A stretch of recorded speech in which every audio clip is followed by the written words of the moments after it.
Hi friends, welcome back to KNR tutorials. ఈ రోజు ఈ వీడియోలో APSC FBO and ABO revision series లో భాగంగా జనరల్ సైన్స్ లో పార్ట్ 5 వీడియో చూద్దాం. అంతకంటే ముందు friends, thank you for your great support. అడిగిన ప్రతి వీడియో కూడా 100 లైక్స్ ఇచ్చి చాలా గ్రేట్ సపోర్ట్ ఇస్తున్నారు. So thank you for your great support. Next ఈ వీడియో కూడా నేను 100 లైక్స్ ని టార్గెట్ ఇస్తున్నాను. తప్పకుండా త్వరగా కంప్లీట్ చేయండి. నెక్స్ట్ ఎవరైతే మన ఛానల్ని కొత్తగా విజిట్ చేస్తున్నారో వీడియోని లైక్ చేసి ఛానల్ సబ్స్క్రైబ్ చేసుకోండి. చాలా మంది వీడియో చూస్తున్నారు కానీ లైక్ చేయట్లేదు. తప్పకుండా లైక్ చేసి సబ్స్క్రైబ్ చేసుకోవడానికి ట్రై చేయండి. నెక్స్ట్ ఈ ఎఫ్బీఓ అండ్ ఏబీఓ రివిజన్ కోర్సులో మనము ఒక ప్లేలిస్ట్ని క్రియేట్ చేయడం జరిగింది. మన యూట్యూబ్ ఛానల్లో ప్లేలిస్ట్ని క్రియేట్ చేయడం జరిగింది. అందులో మనకి ఈ రివిజన్ కోర్సుకు సంబంధించినటువంటి అన్ని వీడియోస్ కూడా అప్లోడ్ చేయడం జరుగుతుంది. ఎవరైనా ఈ వీడియోస్ని అంటే ప్రీవియస్గా అప్లోడ్ చేసిన వీడియోని చూడకపోతే ప్లేలిస్ట్కి సంబంధించినటువంటి లింక్ అనేది నేను కామెంట్ సెక్షన్లో పిన్ చేస్తాను. అక్కడికి వెళ్ళి మీరు ఈ వీడియోస్ అన్ని కూడా చూడొచ్చు. ఫ్రెండ్స్, ఇంకొక చిన్న రిక్వెస్ట్, మీ ఫ్రెండ్స్ ఎవరైనా ఎఫ్బీఓ అండ్ ఏబీఓకి ప్రిపేర్ అవుతుంటే తప్పకుండా ఈ వీడియోస్ని మీ ఫ్రెండ్స్కి షేర్ చేయండి మరియు సపోర్ట్ చేయండి. నెక్స్ట్ మన కేఎన్ఆర్ ట్యూటోరియల్ నుంచి 10 గ్రాండ్ టెస్టులు మరియు చాప్టర్ వైజ్ టెస్ట్ సిరీస్ని కేవలం 199 రూపీస్కి మనం ప్రొవైడ్ చేస్తున్నాం. ఇంకొక ముఖ్యమైన విషయం ఏంటంటే ఫస్ట్ గ్రాండ్ టెస్ట్ అనేది మీకు ఫ్రీగా ఇవ్వడం జరుగుతుంది. ఈ ఫస్ట్ గ్రాండ్ టెస్ట్ రాసిన తర్వాత మీకు కంటెంట్ నచ్చితేనే మీరు ఈ టెస్ట్ సిరీస్ అనేది బై చేయండి. కేవలం కంటెంట్ నచ్చితేనే బై చేయండి. ఫస్ట్ అయితే మరి యాప్ డౌన్లోడ్ చేసుకోండి. యాప్ డౌన్లోడ్ చేసుకోవడం వల్ల మీకు ఎలాంటి ప్రైస్ అనేది ఉండదు, ఎలాంటి కాస్ట్ అనేది ఉండదు. సో జస్ట్ యాప్ డౌన్లోడ్ చేసుకొని ఈ ఫస్ట్ గ్రాండ్ టెస్ట్ అనేది మీరు ఫ్రీగా రాయండి. మీరు ఈ కంటెంట్ కనుక నచ్చితేనే మీరు ఈ 199 రూపీస్తో ఈ టెస్ట్ సిరీస్ అనేది తీసుకోవడానికి ట్రై చేయండి. సో నెక్స్ట్ ఇంకొక విషయం ఏంటంటే మనకి చాప్టర్ వైజ్ టెస్ట్ సిరీస్కి సంబంధించి కూడా అంటే ఇందులో చాప్టర్ వైజ్ టెస్ట్ సిరీస్ మరియు 10 గ్రాండ్ టెస్ట్లు కూడా ఒకే కోర్సులో వస్తాయి. కేవలం 199 రూపీస్కే 10 గ్రాండ్ టెస్ట్లు మరియు చాప్టర్ వైజ్ టెస్ట్ సిరీస్ అనేది 100% సిలబస్తో వస్తుంది. సో మనకి ఇక్కడ డెమో టెస్ట్లు కూడా ఉంటాయి. చాప్టర్ వైజ్ టెస్ట్ సిరీస్లో డెమో టెస్ట్ సిరీస్ కూడా ఉంటాయి. సో అవి కూడా రాసిన తర్వాత మీకు కంటెంట్ నచ్చితేనే మీరు ఇది బై చేయండి. సో నెక్స్ట్ వీడియోలోకి వెళ్దాం. మనకి పార్ట్ 5లో ప్రసరణ విసర్జన నియంత్రణ అనే థర్డ్ చాప్టర్ గురించి జనరల్ సైన్స్లో మనం థర్డ్ చాప్టర్ గురించి నేర్చుకోబోతున్నాం. ఇందులో మోస్ట్ ఇంపార్టెంట్ క్వశ్చన్స్ ఉంటాయి. లాస్ట్ వరకు చూడండి. సో ప్రతి క్వశ్చన్ కూడా చాలా ఇంపార్టెంట్, చాలా క్లియర్గా ఎక్స్ప్లెయిన్ చేశాను. సో ఫస్ట్ క్వశ్చన్ చూద్దాం. ఫస్ట్ క్వశ్చన్ కనుక చూస్తే మొక్కలలో నీరు మరియు ఖనిజాల రవాణాకు బాధ్యత వహించే కణజాలం ఏది? మొక్కలలో నీరు మరియు రవాణాకు బాధ్యత వహించే కణజాలం ఏది అంటున్నాడు. ఫ్రెండ్స్, ఇంకొక విషయం చెప్పడం మర్చిపోయాను. చాలా మంది మన సబ్స్క్రైబర్స్ ఇంగ్లీష్లో కూడా వీడియోస్ని ప్రొవైడ్ చేయమని అడిగారు. సో ఇప్పటి నుంచి మన వీడియోలన్నీ కూడా ఇంగ్లీషు మరియు తెలుగు బోత్ మీడియంలో ఉంటాయి. అందరికీ యూజ్ అయ్యేలాగా ఉంటాయి. తప్పకుండా ఫాలో అవ్వడానికి ట్రై చేయండి. సో ఇంగ్లీష్ మీడియం స్టూడెంట్స్ కూడా తప్పకుండా ఫాలో అవ్వడానికి ట్రై చేయండి. సో చూడండి, మొక్కలలో నీరు మరియు ఖనిజాల రవాణాకు బాధ్యత వహించే కణజాలం ఏది అంటున్నాడు. Which tissue is responsible for the transport of water and minerals in plant అంటున్నాడు. సో ఫస్ట్ ఆప్షన్ ఏ చూడండి, దారు అనేది మనకి దేనికి యూజ్ అవుతుంది అంటే మొక్కలలో నీటి యొక్క రవాణాకు, వాటర్ ట్రాన్స్పోర్ట్కి యూజ్ అవుతుంది. జైలం అంటాం, దీన్నే జైలం అంటాం. నీటి యొక్క రవాణాకు యూజ్ అవుతుంది, వాటర్ ట్రాన్స్పోర్ట్కి యూజ్ అవుతుంది. నెక్స్ట్ పోషక కణజాలం చూడండి, ప్లోయం అంటాం. ఇది దేనికోసం యూజ్ అవుతుంది అంటే మనకి ఆహార పదార్థాల రవాణా కోసం యూజ్ అవుతుంది. నెక్స్ట్ విభాజక కణజాలం అంటాం. ఓకేనా, విభాజక కణజాలం అంటే మెరిస్టమాటిక్ టిష్యూ అంటాం. ఇది ప్లాంట్ యొక్క గ్రోత్ కోసం యూజ్ అవుతుంది. ఓకేనా, పెరుగుదలలో యూజ్ అవుతుంది. నెక్స్ట్ దృఢ కణజాలం చూడండి. దృఢ కణజాలం దేనికి యూజ్ అవుతుంది అంటే మొక్కకి దృఢత్వాన్ని ఇవ్వడానికి యూజ్ అవుతుంది. అంటే మొక్క స్ట్రాంగ్గా ఉండడం కోసం, స్ట్రెంత్ ఇవ్వడం కోసం యూజ్ అవుతుంది. ఓకేనా, ఫస్ట్ దారు ఏమో నీటి రవాణాలో యూజ్ అవుతుంది. పోషక కణజాలం ఏమో ఆహార రవాణాలో యూజ్ అవుతుంది. నెక్స్ట్ విభాజక కణజాలం ఏమో గ్రోత్లో యూజ్ అవుతుంది, అంటే పెరుగుదలలో యూజ్ అవుతుంది. నెక్స్ట్ దృఢ కణజాలం ఏమో మనకి మొక్కకి స్ట్రెంత్ ఇవ్వడానికి లేదా దృఢత్వాన్ని ఇవ్వడానికి యూజ్ అవుతుంది. సో మనకి నీరు మరియు ఖనిజాల రవాణాకు యూజ్ అయ్యేటువంటి కణజాలం ఏంటి అంటే దారు కణజాలం. ఆప్షన్ ఏ అనేది మనకి కరెక్ట్ అవుతుంది. జైలం అంటాం దీన్ని. నెక్స్ట్ సెకండ్ క్వశ్చన్ చూడండి. రక్తం గడ్డకట్టడంలో సహాయపడే రక్త కణాలు ఏవి? రక్తం గడ్డకట్టడానికి సహాయపడే రక్త కణాలు ఏవి అంటే మనకి కరెక్ట్ ఆప్షన్ ఏంటి? ఆప్షన్ సి, రక్త ఫలికలు. ఇది అందరికీ తెలుసు, ప్లేట్లెట్స్ అంటాం. Which blood cells help in the clotting of blood అంటే ప్లేట్లెట్స్ అంటాం. సో ఫస్ట్ ఎర్ర రక్త కణాలు దేనికోసం యూజ్ అవుతాయి అంటే ఆక్సిజన్ ట్రాన్స్పోర్ట్లో యూజ్ అవుతాయి. ఆక్సిజన్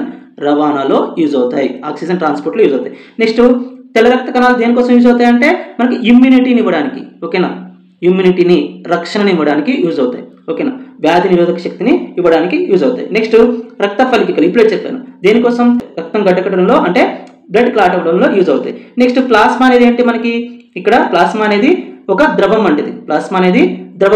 ఇది ఆహార పదార్థాల రవాణాలో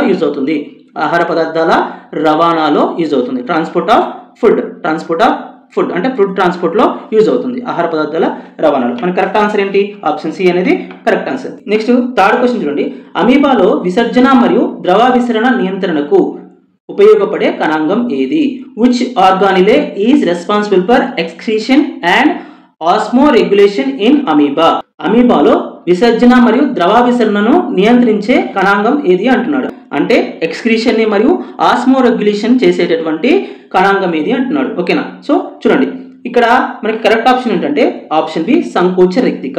ఆప్షన్ బి సంకోచ రిక్తిక అనేది మనకి అమీబాలో విసర్జన మరియు ద్రవ విసరణను అంటే ఎక్స్క్రీషన్ మరియు ఆస్మో రెగ్యులేషన్ ని నియంత్రిస్తుంది. సో ఇక్కడ ఆహార రిక్తిక ఏం చేస్తుంది? అమీబాలో ఈ కణాంగాలన్నీ కూడా మనకి అమీబాలో ఉంటాయి. సో ఫస్ట్ ఆహార రిక్తిక ఏం చేస్తుంది అంటే చూడండి, ఆహార రిక్తిక అనేది ఆహారాన్ని జీర్ణం చేస్తుంది, ఆహారాన్ని జీర్ణం చేస్తుంది. నెక్స్ట్ సంకోచ రిక్తిక ఏం చేస్తుంది అంటే ఇప్పుడే చెప్పాను. సో ఓకేనా, విసర్జన మరియు ద్రవ విసరణలో ఉపయోగపడుతుంది. నెక్స్ట్ కేంద్రకం న్యూక్లియస్ ఏం చేస్తుంది? బాడీని కంట్రోల్ చేస్తుంది, బాడీని కంట్రోల్ చేస్తుంది. నెక్స్ట్ మిథ్యాపాదాలు అంటే స్యూడోపోడియా అంటాం. సో ఇవి మూమెంట్లో అంటే కదలికలో ఉపయోగపడతాయి, కదలికలో ఉపయోగపడతాయి అంటే మూమెంట్లో ఉపయోగపడతాయి. మన కరెక్ట్ ఆప్షన్ ఏంటి? ఆప్షన్ బి అనేది కరెక్ట్ అవుతుంది. నెక్స్ట్ క్వశ్చన్ చూడండి. మానవ హృదయంలో ఆక్సిజన్ సహిత రక్తాన్ని అంటే ఆక్సిజనేటెడ్ బ్లడ్ ని స్వీకరించే గది ఏది అంటున్నాడు. Which chamber of the human heart receives oxygenated blood అంటున్నాడు. సో కరెక్ట్ ఆప్షన్ మనకి ఎడమ కర్ణిక, లెఫ్ట్ ఆట్రిమ్ అంటాం. సో ఇక్కడ ఎడమ కర్ణిక అనేది మానవ హృదయంలో ఆక్సిజన్ సహిత రక్తాన్ని స్వీకరిస్తుంది అంటే ఆక్సిజనేటెడ్ బ్లడ్ ని మనకి రిసీవ్ చేసుకుంటుంది. కుడి కర్ణిక చూడండి, కుడి కర్ణిక అనేది మనకి ఇక్కడ ఆక్సిజన్ రహిత రక్తాన్ని స్వీకరిస్తుంది, ఆక్సిజన్ రహిత రక్తాన్ని స్వీకరిస్తుంది. నెక్స్ట్ చూడండి ఫిఫ్త్ క్వశ్చన్. కరెక్ట్ ఆన్సర్ ఏంటి? ఆప్షన్ సి అనేది కరెక్ట్ ఆన్సర్ అవుతుంది. నెక్స్ట్ చూడండి ఫిఫ్త్ క్వశ్చన్. ఇది reason assertion type of question. Reason assertion type of question ఏమంటున్నాడంటే అసర్షన్ లో సిరలలో కవాటాలు ఉంటాయి కానీ ధమనులలో ఉండవు. ఎస్, ఇది మనకు కరెక్టే. Veins have valves but arteries do not. Veins have valves but arteries do నాట్స్ అంటున్నాడు. సో ఇది మనకు కరెక్టే, ఎందుకంటే సిరలలో కవాటాలు ఉంటాయి, సిరలలో కవాటాలు ఉంటాయి. ఎందుకు అంటే సిరలు అనేవి మనకి బాడీ నుంచి బ్లడ్ని హార్ట్కి చేరుస్తాయి, హార్ట్కి చేరుస్తాయి. సో ఇలా హార్ట్కి చేరినటువంటి రక్తం అనేది తిరిగి సిరలలోకి చేరకుండా మనకి అక్కడ వాల్వ్స్ ఉంటాయి, కవాటాలు ఉంటాయి. ఇందులో సిరలు అనేవి మనకి బాడీ నుంచి రక్తాన్ని తీసుకొని హార్ట్కి చేరుస్తాయి. సో ఇలా హార్ట్కి చేరినటువంటి రక్తం అనేది తిరిగి మళ్ళీ అవయవాల్లోకి చేరకుండా మనకు అక్కడ సిరల్లో కవాటాలు అనేవి ఉంటాయి, వీన్స్ లో వాల్వ్స్ ఉంటాయి. సో ఓకేనా. నెక్స్ట్ ధమనుల్లో ఉండవు. సో ఇది కరెక్టే, మనకి స్టేట్మెంట్ అనేది కరెక్టే. నెక్స్ట్ చూడండి రీజన్ చూడండి. సిరల్లో రక్తం తక్కువ పీడనంతో గుండె వైపుకి ప్రవహిస్తుంది కాబట్టి రక్తం వెనుకకు ప్రవహించకుండా కవాటాలు నిలుస్తాయి. ఎస్, ఇది నేను ఆల్రెడీ చెప్పాను ఇప్పుడే. సో అసర్షన్ కరెక్టే, రీజన్ కూడా కరెక్టే. In veins blood flows towards the heart under low pressure, so valves prevent the back flow of blood. So రెండు కరెక్టే, మనకి అసర్షన్ కరెక్టే, రీజన్ కూడా కరెక్టే. సో అసర్షన్ రీజన్ రెండు కరెక్టే. అసర్షన్ కి రీజన్ అనేది సరైనటువంటి ఎక్స్ప్లెనేషన్ అవుతుంది. సో మనకి కరెక్ట్ ఆన్సర్ ఏంటి? ఆప్షన్ అనేది కరెక్ట్ ఆన్సర్ అవుతుంది. నెక్స్ట్ ఇక్కడ చూడండి, బ్లడ్ సెల్స్ కి సంబంధించి ఇచ్చారు, బ్లడ్ సెల్స్ కి సంబంధించి మ్యాచింగ్ ఇచ్చారు. లిస్ట్ 1 లో ఏమి ఇచ్చారు? బ్లడ్ సెల్స్ ఇచ్చారు. లిస్ట్ 2 లో ఏమి ఇచ్చారు? దానికి సంబంధించిన ఫంక్షన్ ఇచ్చారు, విధి ఇచ్చారు. సో ఎర్ర రక్త కణాలు రెడ్ బ్లడ్ సెల్స్ ఏం చేస్తాయి? మనకి ఆక్సిజన్ రవాణా చేస్తాయి. 4 తో మ్యాచ్ అవుతుంది మనకి. నెక్స్ట్ బి చూడండి, తెల్ల రక్త కణాలు వైట్ బ్లడ్ సెల్స్ ఏం చేస్తాయి? రోగ నిరోధక శక్తి అంటే ఇమ్యూనిటీలో సహాయం చేస్తాయి. ఓకేనా, ఇమ్యూనిటీలో సహాయం చేస్తాయి. 1 తో మ్యాచ్ అవుతుంది. నెక్స్ట్ రక్త ఫలికికలు ప్లేట్లెట్స్ అంటాం. ఓకేనా, ఇవి దేనిలో యూజ్ అవుతాయి అంటే మనకి రక్తం గడ్డకట్టడానికి బ్లడ్ క్లాటింగ్ లో యూజ్ అవుతాయి. నెక్స్ట్ డి చూడండి, ప్లాస్మా అనేది పోషకాల రవాణాలో ఉపయోగపడుతుంది. 3 తో మ్యాచ్ అవుతుంది. 4, 1, 2, 3 అంటే కరెక్ట్ ఆప్షన్ ఆప్షన్ ఏ అవుతుంది. నెక్స్ట్ 7th క్వశ్చన్ చూడండి, కింది స్టేట్మెంట్లను పరిశీలించండి అంటున్నాడు. Consider the following statements. RH negative తల్లికి RH పాజిటివ్ శిశువు రెండోసారి గర్భంలో ఉన్నప్పుడు ఎరిథ్రోబ్లాస్టోసిస్ ఫిటాలిసిస్ అనే తీవ్రమైన పరిస్థితి ఏర్పడవచ్చు. A severe condition called erythroblastosis fetalis can occur when a RH negative mother is carrying and RH positive foetus for the second time. అంటే ఇక్కడ చూడండి, నేను ఎక్స్ప్లెయిన్ చేస్తాను చూడండి. సో ఫర్ ఎగ్జాంపుల్ ఒక మదర్ ఉందనుకోండి, మదర్ ఓకేనా, ఈమెకి RH నెగిటివ్ బ్లడ్ ఉందనుకున్నాం, RH నెగిటివ్ బ్లడ్ ఉందనుకున్నాం. సో ఇప్పుడు ఫస్ట్ టైం ప్రెగ్నెన్సీ ఉందనుకోండి, ఫస్ట్ టైం ప్రెగ్నెన్సీ ఉందనుకోండి. ఫస్ట్ టైం ప్రెగ్నెన్సీలో ఉన్న బేబీకి RH పాజిటివ్ బ్లడ్ ఉందనుకోండి, RH పాజిటివ్ బ్లడ్ ఉందనుకోండి. సో అప్పుడు ఎలాంటి ప్రాబ్లం అనేది ఉండదు. ఫస్ట్ టైం ఉన్నటువంటి శిశువుకి లేదా బేబీకి ఎలాంటి ప్రాబ్లం ఉండదు. ఓకేనా, సో బేబీ అనేది నార్మల్గా ఉంటుంది, బేబీ నార్మల్ గా ఉంటుంది. సో ఇప్పుడు RH నెగిటివ్ బ్లడ్ ఉన్నటువంటి మదర్ యొక్క గర్భంలో RH పాజిటివ్ ఉన్నటువంటి శిశువు ఉండడం వల్ల ఇప్పుడు ఈ మదర్ యొక్క బ్లడ్ ఏం చేస్తుందంటే దీనికి సంబంధించి ప్రతిరక్షకాలని ఓకేనా ప్రతిరక్షకాలని రిలీజ్ చేస్తుంది. సో ఈ ప్రతిరక్షకాలు అనేవి మొదటి ప్రసవంలో మనకి ఈ మదర్ యొక్క బ్లడ్ లో కలిసిపోతాయి. సో ఆ ప్రతిరక్షకాలు అనేవి రెండవసారి ఈ RH నెగిటివ్ మదర్ గర్భం దాల్చినప్పుడు ఆ రెండవ శిశువు యొక్క రక్తం పైన మనకి దాడి చేస్తాయి. అప్పుడు ఆ రెండవ శిశువుకి ఎరిథ్రోబ్లాస్టోసిస్ పిటాలిస్ అనే వ్యాధి వస్తుంది. సో ఈ స్టేట్మెంట్ అనేది మనకి కరెక్టే. స్టేట్మెంట్ చూడండి, మొదటి ప్రసవ సమయంలో తల్లి రక్తంలోకి ప్రవేశించిన శిశువు యొక్క RH యాంటీజెన్లకు వ్యతిరేకంగా తల్లి శరీరంలో ప్రతిరక్షకాలు ఏర్పడతాయి. సో నేను అదే చెప్పాను, అలా ఏర్పడిన ప్రతిరక్షకాలే రెండో శిశువు పైన ఎఫెక్ట్ చూపిస్తాయి. ఇవి రెండవ గర్భంలోనే RH పాజిటివ్ శిశువు యొక్క ఎర్ర రక్త కణాలపై దాడి చేస్తాయి. అందుకే మనకి ఆ రెండో శిశువుకి ఎరిథ్రోబ్లాస్టోసిస్ పిటాలిసిస్ వస్తుంది. సో రెండు స్టేట్మెంట్స్ కూడా మనకి కరెక్టే. ఇక్కడ చూడండి, యాంటీబాడీస్ ఆర్ సెకండ్ స్టేట్మెంట్ లో ఇంగ్లీష్ లో చూడండి, antibodies are formed in the mother's body against the foetus RH antigen that enter her bloodstream during the first delivery, which then attack the red blood cells of the second RH positive fetus. So రెండు statements కూడా కరెక్టే, అంటే మనకి option C అనేది correct అవుతుంది. Next 8th question చూడండి, మానవునిలో ప్రతీకార చర్యలను నియంత్రించే నాడీ వ్యవస్థలోని ప్రధాన భాగం ఏది? అంటున్నాడు. which is the main part of the nervous system that controls reflex actions in humans.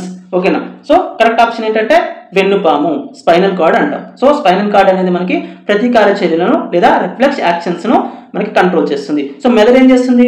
జ్ఞాపక శక్తికి సంబంధించింది, ఇది మెమరీకి సంబంధించింది, మెమరీని చూసుకుంటుంది. సో నెక్స్ట్ వెన్నుపాము ఏం చేస్తుంది అంటే నేను ఇప్పుడే చెప్పాను, ప్రతీకార చర్యలు లేదా రిఫ్లెక్స్ యాక్షన్స్ ని చేస్తుంది. నెక్స్ట్ మస్తిష్కం ఏం చేస్తుంది? ఇది థింకింగ్ కి సంబంధించి కానివ్వండి, లేకపోతే లాంగ్వేజ్ కి సంబంధించి కానివ్వండి, ఓకే, ఈ వ్యవహారాలు చూస్తుంది. అనుమస్తిష్కం ఏం చేస్తుంది? రెస్పాన్స్ కి సంబంధించి చూస్తుంది, రెస్పాన్స్ కి సంబంధించి చూస్తుంది. ఓకేనా? సో నెక్స్ట్ 9th క్వశ్చన్ చూడండి, మానవ మూత్రపిండాలలోని నిర్మాణాత్మక మరియు క్రియాత్మక ప్రమాణాలు ఏవి? 9th క్వశ్చన్, మానవ మూత్రపిండాలలోని నిర్మాణాత్మక మరియు క్రియాత్మక ప్రమాణాలు ఏవి? What are the structural and functional units of the human kidneys అంటున్నాడు. సో కరెక్ట్ ఆప్షన్ ఏంటంటే మనకి నెఫ్రాన్లు మనకి మానవ మూత్రపిండాల్లో నెఫ్రాన్స్ అనేవి మనకి functional and structural units. So ఇక్కడ న్యూరాన్ అనేవి ఏంటి మనకి? సో ఇవి నాడీ వ్యవస్థకు సంబంధించి, న్యూరో సిస్టమ్ కి సంబంధించి మనకి functional and structural units. Next nephrons అనేవి ఏంటి మనకి? నేను ఇప్పుడే చెప్పాను. నెక్స్ట్ వాయుగోనులు ఎక్కడ ఉంటాయి?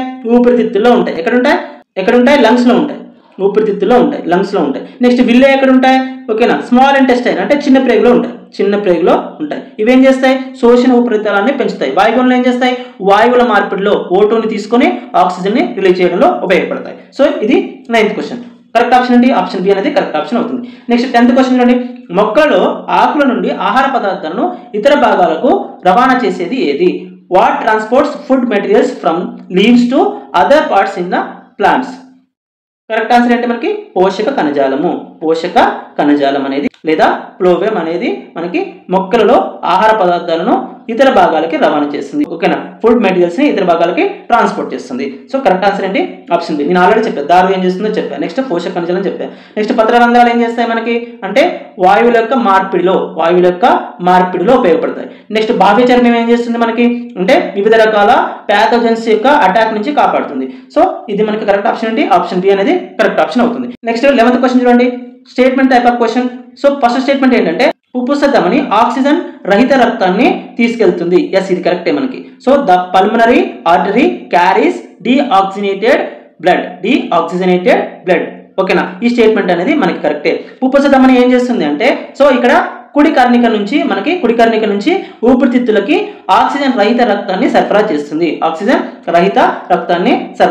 ఓకేనా? తీసుకెళ్తుంది. సో నెక్స్ట్ పుప్పుస సిరి చూడండి, పుప్పుస సిర ఏం చేస్తుందంటే ఇవి రెండు ఆపోజిట్ ఫంక్షన్ చేస్తాయి. పుప్పుస ధమని కానివ్వండి, నెక్స్ట్ పుప్పుస సిర కానివ్వండి, అంటే pulmonary artery next pulmonary vein, ఇవి రెండు కూడా ఆపోజిట్ ఫంక్షన్ చేస్తాయి. సో పుప్పుస ధమని ఏం చేస్తుందంటే మనకి గుండె నుంచి ఆక్సిజన్ రహిత రక్తాన్ని అంటే డీఆక్సిజనేటెడ్ బ్లడ్ ని ఊపిరితిత్తులకు తీసుకెళ్తుంది. అదే పుప్పుస సిర ఏం చేస్తుందంటే మనకి ఆక్సిజన్ సహిత రక్తాన్ని గుండెకి చేరుస్తుంది. అంటే ఆక్సిజనేటెడ్ బ్లడ్ ని మనకి హార్ట్ కి తీసుకొస్తుంది. The pulmonary vein carries oxygenated blood. ఓకేనా. సో అంటే స్టేట్మెంట్ 1 కరెక్టే, మనకి స్టేట్మెంట్ 2 కూడా కరెక్టే. కరెక్ట్ ఆన్సర్ ఏమవుతుంది మనకి? ఆప్షన్ సి అనేది మనకి కరెక్ట్ ఆన్సర్ అవుతుంది. నెక్స్ట్ 12th క్వశ్చన్ చూడండి. మానవ రక్తంలో ఆక్సిజన్ ను రవాణా చేసే వర్ణకం ఏది? మనకి హిమోగ్లోబిన్ అనేది మానవ రక్తంలో ఆక్సిజన్ ని రవాణా చేస్తుంది. సో ఇక్కడ నేను ఆల్రెడీ చెప్పాను, పుప్పుస ధమని ఏం చేస్తుంది? పుప్పుస ధమని అనేది ఆక్సిజన్ రహిత రక్తాన్ని మనకి లంగ్స్ కి తీసుకెళ్తుంది, ఊపిరితిత్తులకి తీసుకెళ్తుంది. సో ఇది ఆక్సిజన్ రహిత రక్తాన్ని తీసుకెళ్తుంది కదా. సో అక్కడ లంగ్స్ లో ఏముంటుంది? ఆక్సిజన్ ఉంటుంది. అప్పుడు ఆక్సిజన్ రహిత రక్తంలో మనకి హిమోగ్లోబిన్ ఉంటుంది. ఈ హిమోగ్లోబిన్ ఏం చేస్తుందంటే మనకి ఈ ఆక్సిజన్ తో బైండ్ అవుతుంది. అప్పుడు ఆక్సిజన్ రహిత రక్తం కాస్త అంటే డిఆక్సిజనేటెడ్ బ్లడ్ కాస్త మనకి ఆక్సిజనేటెడ్ బ్లడ్ గా మారుతుంది, అంటే ఆక్సిజన్ సహిత రక్తంగా మారుతుంది. నెక్స్ట్ అక్కడి నుంచి మనకి ఈ ఆక్సిజన్ సహిత రక్తాన్ని పుప్పుస సిర అనేది ఏం చేస్తుందంటే హార్ట్ కి బ్లడ్ ని తీసుకొస్తుంది. సో ఇది మనకి బ్లడ్ యొక్క సర్క్యులేషన్ కి సంబంధించి. ఓకేనా. హిమోగ్లోబిన్ ఏం చేస్తుందంటే మనకి ఆక్సిజన్ తో బైండ్ అవుతుంది, అంటే ఆక్సిజన్ రహిత రక్తాన్ని ఆక్సిజన్ సహిత రక్తంగా మారుస్తుంది. నెక్స్ట్ మెలనిన్ అనేది ఏంటి? శరీర రంగుకు సంబంధించింది. మెలనిన్ అనేది శరీర రంగుకు సంబంధించింది. ఎవరిలో అయితే మెలనిన్ అనేది ఎక్కువగా ఉంటుందో వారు బ్లాక్ కలర్ లో ఉంటారు. ఓకేనా. సో మెలనిన్ తక్కువ ఉంటే వాళ్ళు వైట్ కలర్ లో ఉంటారు. సో నెక్స్ట్ హిమోగ్లోబిన్ ఆల్రెడీ చెప్పారు. పత్రహరితం అనేది ఏంటి? ఇక్కడ కినోజెనిక్ సంయోక్రియలో ఉపయోగపడుతుంది. నెక్స్ట్ ఫైబ్రినోజన్ అనేది ఏంటి అంటే మనకి రక్తం గడ్డకట్టడంలో ఉపయోగపడుతుంది. ఎక్కడ ఉంటుంది అంటే మనకి ప్లాస్మాలో ఉంటుంది. ఈ ఫైబ్రినోజన్ అనేది ప్లాస్మాలో ఉంటుంది, ఇది రక్తం గడ్డకట్టడంలో ఉపయోగపడుతుంది. నెక్స్ట్ 13th క్వశ్చన్ చూడండి. ప్రతీకార చర్య చాపంలో భాగాల సరైన క్రమం ఏది అంటున్నాడు. What is the correct sequence of components in a reflex arc అంటున్నాడు. సో సరైన క్రమం ఏదంటే మనకి ఆప్షన్ బి సరైన క్రమం అవుతుంది. ఫస్ట్ గ్రాహకం, దీన్నే రిసెప్టార్ అంటారు. దాని నుంచి సిగ్నల్స్ అనేవి జ్ఞాననాళికి వెళ్తాయి, అంటే సెన్సార్ న్యూరాన్కి వెళ్తాయి. అక్కడ నుంచి సిగ్నల్స్ అనేవి వెన్నుపాముకి వెళ్తాయి, అంటే స్పైనల్ కార్డ్కి వెళ్తాయి. అక్కడ నుంచి సిగ్నల్స్ అనేవి చాలక నాడికి వెళ్తాయి, అంటే మోటార్ న్యూరాన్ అంటాం. నెక్స్ట్ అక్కడ నుంచి సిగ్నల్స్ అనేవి నిర్వాహక కండరానికి వెళ్తాయి, అంటే ఎఫెక్టార్ మజిల్స్ అంటాం. సో ఆప్షన్ బి అనేది మనకి కరెక్ట్ సీక్వెన్స్ అవుతుంది. సో నెక్స్ట్ 14th క్వశ్చన్ చూడండి. మానవ శరీరంలో అతిపెద్ద ధమని ఏది?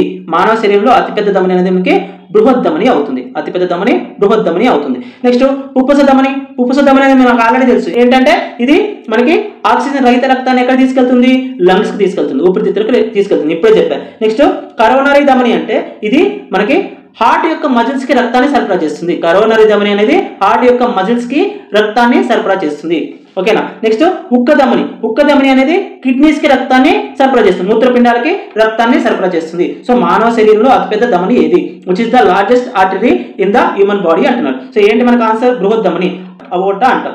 నెక్స్ట్ 15th క్వశ్చన్ చూడండి. ఇది కూడా మనకి reason assertion type question. Assertion చూడండి. మానవుల్లో ద్వంద్వ ప్రసరణ వ్యవస్థ ఉంటుంది.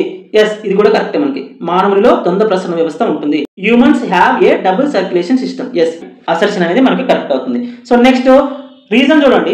రక్తం గుండె గుండా ఒక పూర్తి వలయంలో 2 సార్లు ప్రవహిస్తుంది. రక్తం గుండె గుండా ఒక పూర్తి వలయంలో 2 సార్లు ప్రవహిస్తుంది. ఒకటి పుప్పుస వలయం, మరొకటి దైహిక వలయం. Blood flows through the heart twice in 1 complete cycle. 1 pulmonary circuit and 1 systemic circuit. So నేను చెప్తా చూడండి. ఫస్ట్ ఇది హార్ట్ అనుకోండి. ఫస్ట్ గుండె నుంచి లంగ్స్ కి ఏమవుతుందంటే మనకి ఆక్సిజన్ రహిత రక్తం వెళ్తుంది, డీఆక్సిజనేటెడ్ బ్లడ్ వెళ్తుంది. నెక్స్ట్ అక్కడ ఆక్సిజన్ తో కలిసి ఆక్సిజనేటెడ్ బ్లడ్ అనేది అంటే ఆక్సిజన్ సహిత రక్తం అనేది మనకి ఎక్కడికి వస్తుంది?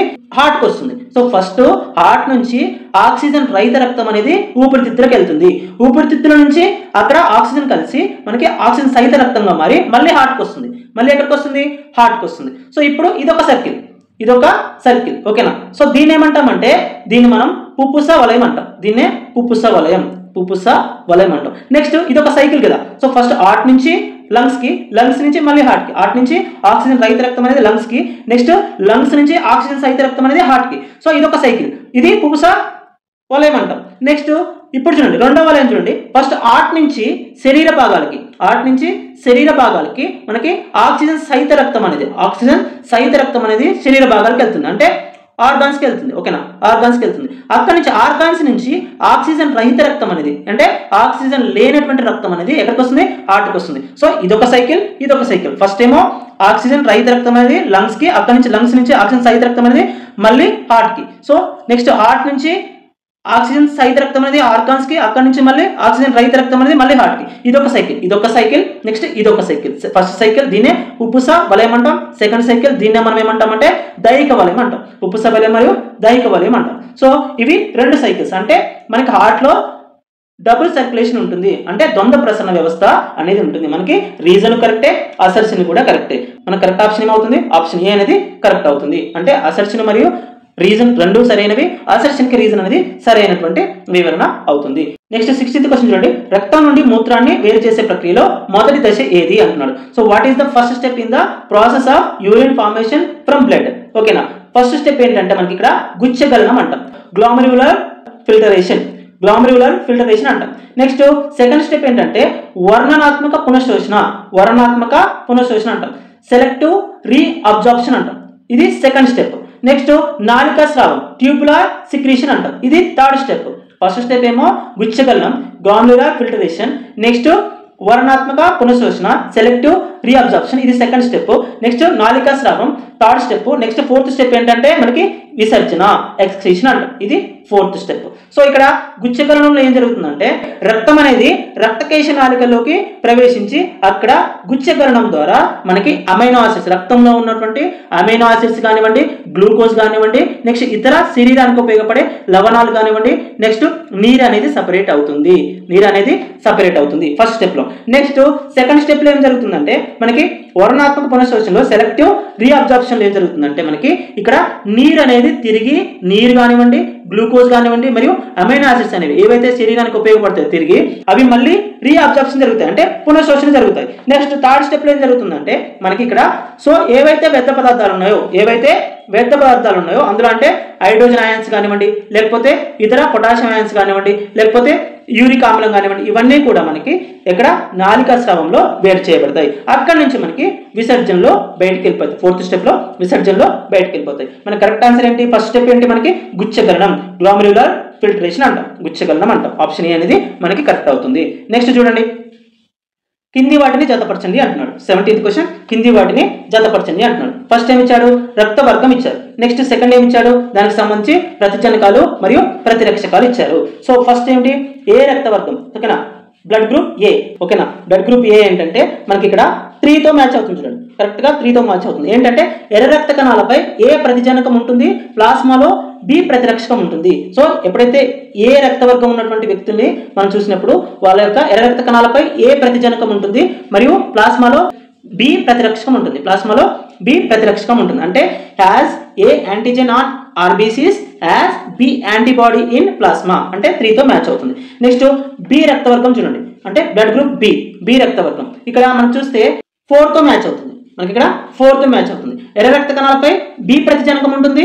నెక్స్ట్ ప్లాస్మాలో ఏ ప్రతిరక్షకం ఉంటుంది. Has B antigen on RBCs, has A antibody in plasma, అంటే బితో మనకి మ్యాచ్ అవుతుంది. నెక్స్ట్ ఇక్కడ సి చూడండి, ఏబి రక్తవర్గం, బ్లడ్ గ్రూప్ ఏబి. సో 1తో మ్యాచ్ అవుతుంది. చూడండి, 1తో మ్యాచ్ అవుతుంది. ఎర్ర రక్త కణాలపై ఏ మరియు బి ప్రతిజనకాలు ఉంటాయి. ఎర్ర రక్త కణాలపై ఏ మరియు బి ప్రతిజనకాలు ఉంటాయి.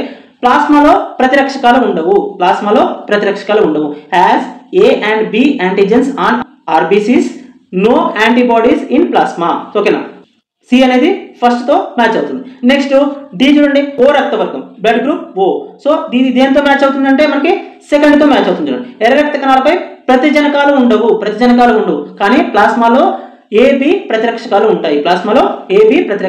సో 2తో మ్యాచ్ అవుతుంది. సో ఓకేనా, 3-4-1-2 అంటే మనకి ఆప్షన్ ఏ అనేది కరెక్ట్ అవుతుంది. సో ఇక్కడ ఏబిని ఏమంటాం?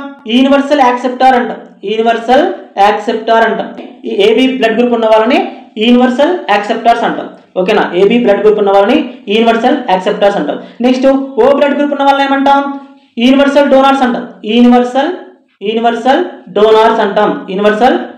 అంటాం. ఓకేనా, గుర్తుపెట్టుకోండి, వెరీ ఇంపార్టెంట్ క్వశ్చన్ ఇది. సో కంపల్సరీ ఈ స్టేట్మెంట్ నుంచి మన క్వశ్చన్ రావచ్చు. అంటే ఓన్లీ ఏ బ్లడ్ గ్రూప్ గురించి కూడా అడగొచ్చు. ఆప్షన్స్ లో ఏదో ఒకటి ఇచ్చి ఏ గురించి అని అడగొచ్చు, లేకపోతే బి గురించి అడగొచ్చు, లేకపోతే ఏబి గురించి, లేకపోతే ఓ బ్లడ్ గ్రూప్ గురించి అడగొచ్చు. అంటే మనకి స్పెషల్ గా ఏదో ఒక దాని గురించి అడగొచ్చు, లేకపోతే ఇలా మ్యాచింగ్ కూడా అడిగే అవకాశం ఉంటుంది. గుర్తుపెట్టుకోండి. నెక్స్ట్ 18th క్వశ్చన్ చూడండి, శోషరస వ్యవస్థ యొక్క విధి కానిది ఏది అంటున్నాడు. Which of the following is not a function of the lymphatic system అంటున్నాడు. సో మనకి కొవ్వుల యొక్క రవాణా చేయడం, ఎస్, ఇది మనకి శోషరస వ్యవస్థ లేదా లింపాటిక్ సిస్టమ్ యొక్క ఫంక్షన్, ట్రాన్స్పోర్టింగ్ ఫ్యాట్స్, ఇది కరెక్టే మనకి. నెక్స్ట్ శరీరానికి రోగ నిరోధక శక్తిని అందించడం, providing immunity to the body, ఇది కూడా మనకి శోషరస వ్యవస్థ లేదా లింఫాటిక్ సిస్టమ్ యొక్క ఫంక్షన్. నెక్స్ట్ సి చూడండి, కణజాల ద్రవాన్ని తిరిగి రక్తంలోకి చేర్చడం, ఓకేనా, returning tissue fluid back to the blood, so ఇది కూడా మనకి శోషరస వ్యవస్థ యొక్క ఫంక్షన్. నెక్స్ట్ డి చూడండి, ఆక్సిజన్ రవాణా చేయడం, ఆక్సిజన్ ఎవరు రవాణా చేస్తారు, రక్తం అనేది రవాణా చేస్తుంది ఆక్సిజన్ ని, సో ఇది మనకి తప్పు, సో ఇది దాని యొక్క ఫంక్షన్ కాదు. మనకి ఐడెంటిఫై చేయమన్నది ఏంటిది, విధి కానిది లేదా ఫంక్షన్ కానిది ఐడెంటిఫై చేయమన్నాడు, నాట్ ఏ ఫంక్షన్, అంటే మనకి కరెక్ట్ ఆన్సర్ ఏంటి, ఆప్షన్ డి కరెక్ట్ ఆన్సర్ అవుతుంది, ట్రాన్స్పోర్టింగ్ ఆక్సిజన్ అవుతుంది. నెక్స్ట్ 19th క్వశ్చన్ చూడండి, ఇది కూడా మనకి matching type of question. First మనకి లిస్ట్ 1లో ఎక్స్క్రిటరీ ఆర్గాన్, లిస్ట్ 2లో ఆర్గానిజం ఇచ్చారు, అంటే మనకి జాబితా 1లో విసర్జక అవయవం, జాబితా 2లో జీవి పేరు ఇచ్చారు. సో అంటే ఏ జీవిలో విసర్జన కోసం ఏ అవయవం ఉంటుంది అనేది మనం ఐడెంటిఫై చేయాలి. ఫస్ట్ చూడండి, నెఫ్రీడియం, నెఫ్రీడియం దేనిలో ఉంటుంది విసర్జక అవయవం అంటే వానపాములో ఉంటుంది, 3తో మ్యాచ్ అవుతుంది, అంటే ఎర్త్వామ్ అంటాం. సో నెక్స్ట్ ఓకేనా. నెక్స్ట్ బి చూడండి, మాల్ఫీజియన్ గుళికలు, మాల్ఫీజియన్ ట్యూబ్యూల్స్ ఎక్కడ ఉంటాయి, బొద్దింకలో ఉంటాయి, కాక్రోచ్లో ఉంటాయి, 4తో మ్యాచ్ అవుతుంది, 4తో మ్యాచ్ అవుతుంది. మూత్రపిండాలు దేనిలో ఉంటాయి విసర్జన కోసం అంటే కిడ్నీస్, అంటే మానవుడు హ్యూమన్, 1తో మ్యాచ్ అవుతుంది. నెక్స్ట్ సంకోచరిక్తిక, ఇప్పుడే చెప్పిన ఓకేనా, అమీబాలో ఉంటుంది, విసర్జక అవయవంగా అమీబాలో ఉంటుంది, 2తో మ్యాచ్ అవుతుంది, ఓకేనా. కాంట్రాక్టైల్ వాక్యూల్ అంటారు, సంకోచరిక్తిక అంటే కాంట్రాక్టైల్ వాక్యూల్ అంటారు. 3, 4, 1, 2 అంటే ఆప్షన్ ఏ అనేది మనకి కరెక్ట్ అవుతుంది. నెక్స్ట్ చూడండి 20th క్వశ్చన్ చూడండి, మొక్కల్లో బాష్పోత్సేకం యొక్క ముఖ్య ప్రయోజనం ఏమిటి అంటున్నాడు. What is the main advantage of transpiration in plants అంటున్నాడు. సో ఆప్షన్ ఏ అంటే మనకి ఆహారాన్ని ఉత్పత్తి చేయడం, టు ప్రొడ్యూస్ ఫుడ్ అంటున్నాం. సో ఇది ఏం చేస్తుంది, కిరణజన్య సంయోక్రియ, ఫోటోసింథసిస్ లో మనకి పాసిబుల్ అవుతుంది. బాష్పోత్సేకం కాదు, ఫోటోసింథసిస్ అంటే కిరణజన్య సంయోక్రియలో మనకి మొక్కలు ఆహారాన్ని ఉత్పత్తి చేసుకుంటాయి. నెక్స్ట్ సి చూడండి ఒకసారి, మొక్కకు ఆధారాన్ని ఇవ్వడం, to provide support to the plant, ఇక్కడ దృఢ కణజాలం మనకి మొక్కకి ఆధారాన్ని ఇస్తుంది, దృఢ కణజాలం అనేది మొక్కకి ఆధారాన్ని ఇస్తుంది, సో మనకి ఇది కూడా కాదు. నెక్స్ట్ డి చూడండి, రాత్రిపూట ఆక్సిజన్ విడుదల చేయడం, to release oxygen at night, so ఇది కూడా కాదు. సో రాత్రిపూట ఆక్సిజన్ రిలీజ్ చేయడం తీసుకోవడం అనేది ఏం చేస్తాయి, మనకి పత్రరంధ్రాలు చేస్తాయి, పత్రరంధ్రాలు చేస్తాయి. సో మనకి మిగిలింది ఏంటి, ఆప్షన్ బి అనేది మనకి కరెక్ట్ ఆన్సర్ అవుతుంది. మొక్కను చల్లబరచడం మరియు నీటి శోషణకు సహాయపడడం, to cool the plant and help in water absorption, correct option ఏంటి మనకి ఆప్షన్ బి అనేది కరెక్ట్ అవుతుంది. నెక్స్ట్ 21st క్వశ్చన్ చూడండి, మానవ గుండె యొక్క ఏ గది గోడలు అత్యంత మందంగా మరియు బలంగా ఉంటాయి. ఆన్సర్ ఎడమ జఠరిక, లెఫ్ట్ వెంట్రికల్. లెఫ్ట్ వెంట్రికల్ యొక్క గోడలు అనేవి చాలా బలంగా ఉంటాయి. Which chamber of the human heart has the thickest and strongest walls, left ventricle అంటాం, సో ఎడమ జఠరిక. నెక్స్ట్ 22nd క్వశ్చన్ చూడండి, 22nd క్వశ్చన్, మానవ శరీరంలో నీటి సమతుల్యతను నియంత్రించే హార్మోన్ ఏది. Which hormone regulates water balance in the human body. Osmo regulation అంటాం, వాటర్ బ్యాలెన్స్ ఏమంటాం, ఆస్మో రెగ్యులేషన్ అంటాం, ఓకేనా. సో మానవ శరీరంలో నీటి సమతుల్యతను నియంత్రించే హార్మోన్ ఏది అంటున్నాడు. Which hormone regulates water balance in the human body, ఓకేనా. సో ఇక్కడ ఫస్ట్ చూడండి, ఇన్సులిన్ ఏం చేస్తుంది, ఎక్కడి నుంచి రిలీజ్ అవుతుంది, ఫస్ట్ క్లోమం నుంచి రిలీజ్ అవుతుంది. ఏం చేస్తుంది, గ్లూకోజ్ అంటే బ్లడ్ లో గ్లూకోజ్ స్థాయిని నియంత్రిస్తుంది, సో ఇది మనకి కరెక్ట్ ఆప్షన్ కాదు, అంటే according to question correct answer కాదు. నెక్స్ట్ వాసోప్రెప్సిన్ అనేది హైపోథాలమస్ గ్రంథి నుంచి రిలీజ్ అవుతుంది, హైపోథాలమస్ గ్రంథి నుంచి మనకి ఈ వాసోప్రెప్సిన్ అనేది రిలీజ్ అవుతుంది. ఈ వాసోప్రెప్సిన్ మనం ఏమంటాం అంటే ఏడిహెచ్ అంటాం, యాంటీ డయూరిటిక్ హార్మోన్ అంటాం. ఈ వాసోప్రెప్సిన్ మనం ఏమంటాం, వెరీ వెరీ ఇంపార్టెంట్, వాసోప్రెప్సిన్ మనం ఏమంటాం అంటే ఏడిహెచ్ అంటాం, యాంటీ డయూరిటిక్ హార్మోన్ అంటాం, ఓకేనా.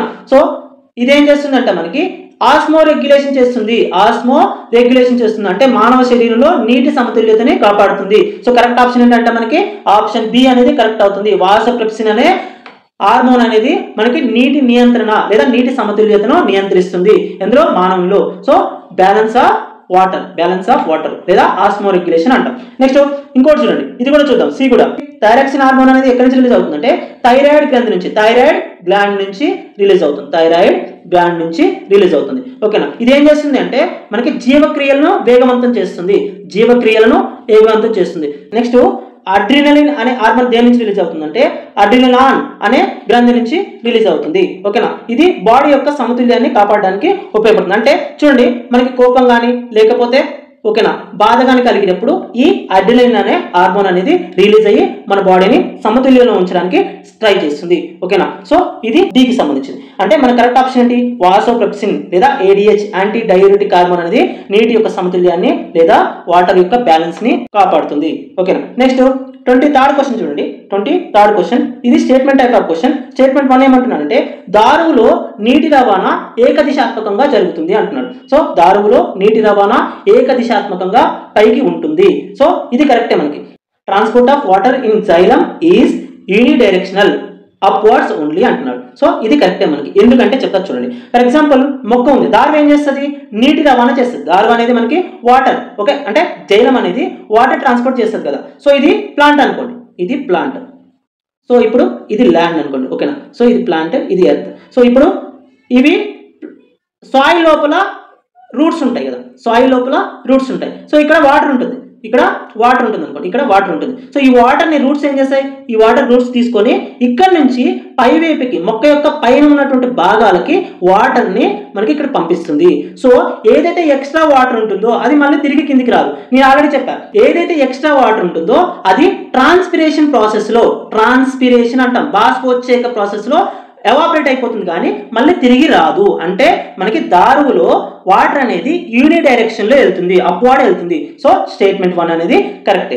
నెక్స్ట్ పోషక కణజాలం. నెక్స్ట్ స్టేట్మెంట్ చూడండి. పోషక కణజాలంలో ఫ్లోయం ఆహార రవాణా దిశాత్మకంగా పైకి కిందకి ఉంటుంది. Transport of food in phloem is by directional upward and downward అంటున్నాడు. సో ఇది కూడా కరెక్టే మనకి. అంటే ఫర్ ఎగ్జాంపుల్ నేను ఒకటి చెప్తా. సో ఇది ప్లాంట్ అనుకుందాం, ఇది ప్లాంట్. సో ఇక్కడ ఒక లీఫ్ ఉంది అనుకుందాం, ఇక్కడ మిడిల్లో ఒక లీఫ్ ఉంది అనుకుందాం. ఇందులో మనకి ఫోటోసింథసిస్ జరిగి అంటే కిరణజన్య సంయోగక్రియ జరిగి గ్లూకోజ్ ని ప్రొడ్యూస్ చేసుకుంది, అంటే ఆహార పదార్థాలని ఫుడ్ ని ప్రొడ్యూస్ చేసుకుంది అనుకుందాం. సో ఇప్పుడు ఇక్కడ ప్రొడ్యూస్ అయినటువంటి ఆహారం అనేది లేదా ఫుడ్ అనేది మనకి పై వైపు ఉన్నటువంటి భాగాలకు వెళ్తుంది, నెక్స్ట్ కింది వైపు ఉన్నటువంటి వేర్ల వరకు కూడా వెళ్తుంది. అంటే మనకి ఇక్కడ ఆహారం అనేది పై వైపు ఉన్నటువంటి భాగాలకి నెక్స్ట్ కింది వైపు ఉన్నటువంటి భాగాలకు కూడా వెళ్తుంది. అంటే పోషక కణజాలం అనేది ఆహార పదార్థాన్ని మనకి అప్వర్డ్ డైరెక్షన్ లోను మరియు డౌన్వర్డ్ డైరెక్షన్ లో కూడా తీసుకెళ్తుంది, ఓకేనా, ట్రాన్స్పోర్ట్ చేస్తుంది. సో స్టేట్మెంట్ 2 కూడా మనకి కరెక్టే. స్టేట్మెంట్ 2 కూడా కరెక్టే. సో రెండు కరెక్ట్ కాబట్టి మనకి ఏది కరెక్ట్ అవుతుంది? ఆప్షన్ సి అనేది కరెక్ట్ అవుతుంది. ఆప్షన్ సి అనేది కరెక్ట్ అవుతుంది. నెక్స్ట్ 24th క్వశ్చన్ అండి. రక్తం గడ్డకట్టే ప్రక్రియలో ఫైబ్రినోజన్ ను ఫైబ్రిన్ గా మార్చే ఎంజైమ్ ఏది? ఫైబ్రినోజన్ ను ఫైబ్రిన్ గా మార్చే ఎంజైమ్ ఏది? In the blood clotting process which enzyme converts fibrinogen into fibrin అంటున్నాడు. సో మనకి కరెక్ట్ ఆప్షన్ ఏంటంటే ఆప్షన్ బి, థ్రాంబిన్ అంటాం. థ్రాంబిన్ అనే ఎంజైమ్ అనేది మనకి ఫైబ్రినోజన్ ను మనకి ఫైబ్రిన్ గా మారుస్తుంది. ఫైబ్రినోజన్ ను ఫైబ్రిన్ గా మారుస్తుంది. ఇప్పుడు రక్తం గడ్డకట్టడానికి మామూలుగా ఫైబ్రినోజన్ అంటే ఏంటంటే ఫైబ్రినోజన్ అంటే ఇది ప్లాస్మాలో ఉంటుంది. ఎక్కడ ఉంటుంది? ప్లాస్మాలో ఉంటుంది.